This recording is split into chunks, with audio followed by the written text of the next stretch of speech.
My name is Tylluan. I'm a solitary pagan witch. I'm an author and the founder of the Wolf and Howl Press.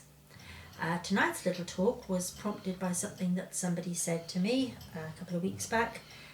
They were asking about groups. What happens with a group if you don't feel comfortable?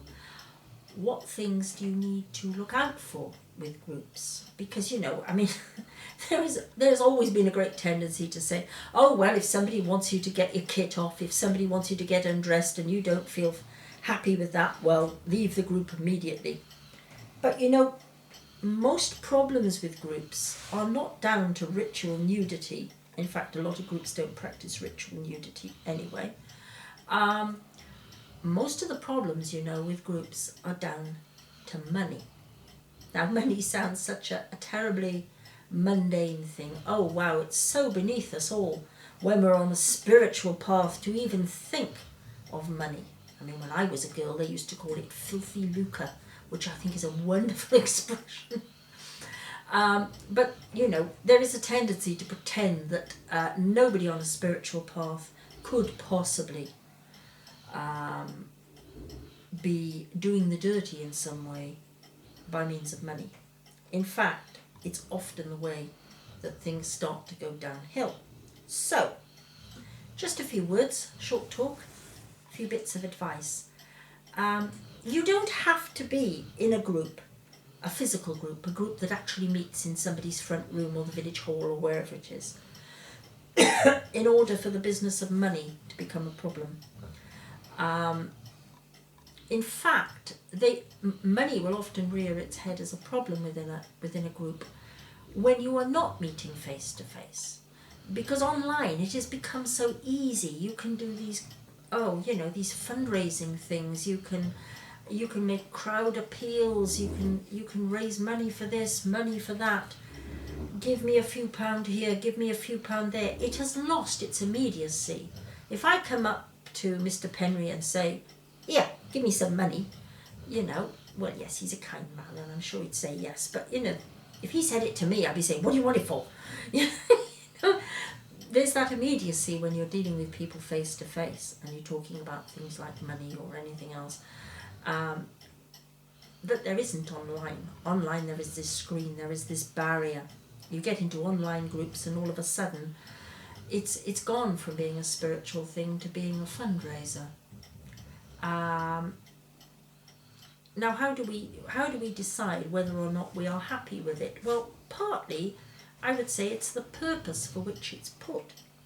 There's two things really. The one is the purpose. Some people just have this idea that they have an online group or whatever it is, and they have to have a full war chest or whatever you want to call it. I can't think what you'd call it.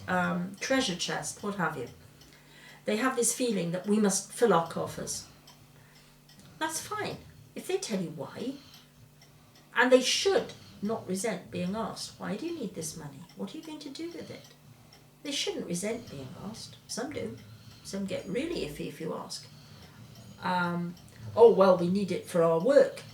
Well, I think then you're entitled to say yes, but what? What are you trying to do? Because some groups are trying to raise really vast sums of money. I mean, they're not trying to raise £2.50 down the local co-op with a tin. They're trying to raise hundreds, if not thousands of pounds. That's their plan. So I think you're quite justified in asking why. What exactly do you want? And you need to be happy with the answer too. I've known quite a few people who have come on to me trying to raise money. I'm more than happy if I can, and if I think it's a good cause, fine. But when people start getting a little bit defensive about telling me what exactly it's for, then the old alarm bells start going off. So that's the one thing, the purpose for which the money's put. You are entitled to know exactly why and what they're going to do with it and how they're going to do it. People who are not going to tell you that, well, I wouldn't get involved with it. The other one is accountability. Some people are not very transparent with how they, it's literally give us your money and go away. It's not even part of a group. It's just like this terrible anonymous sort of fundraising where they just want your money, but they're not really going to tell you what they did with it. and people can be very, very cavalier with your money. And the reason I'm mentioning this is because in my book, this is where a lot of things, groups and what have you, really go downhill. An ideal group should really be like a family. You should feel supported, you should feel able to support others, you should feel that although everybody has a part to play, and these parts will all undoubtedly be different, yet at the same time you have equal value. You might not be playing the same roles, but your role has equal value. I am always very suspicious of roles where you have one or two people up there and the rest are like minions down the bottom. Be very careful with things like that, because then you can be involved with abuses not of money but of power, and they're very, very similar. Things need to be accountable. We need to understand what they are. And if you work as a solitary and not in a group, sometimes you are so relieved to be accepted into a group that you will put up with a lot of things that normally you would have backed off and thought, no, hang on a minute. So as I say, things must be accountable, they must be transparent, you must be able to see what they're doing. Even if it's a worthy cause, the people doing the fundraising may not be very worthy. So you have to be aware of this, because all spiritual paths require us to have our sights set upon a sort of distant star, if you like. And the big danger of having our sights transfixed over there is that all sorts of rubbish might be going on underneath, between us and our goal. And if we become too focused on our goal, we fall over all the rubbish that's between us and the goal.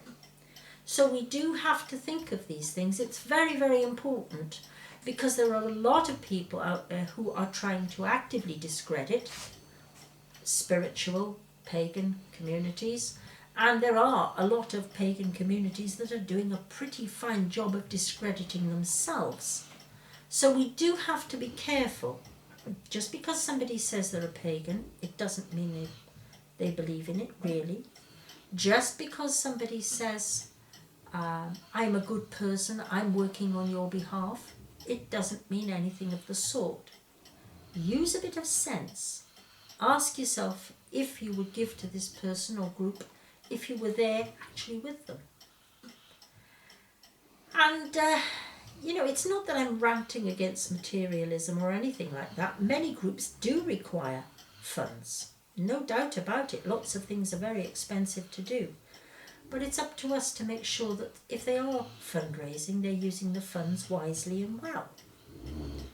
I remember somebody fundraising, nothing spiritual at all, but the people in charge of the fundraising, although it was quite a worthy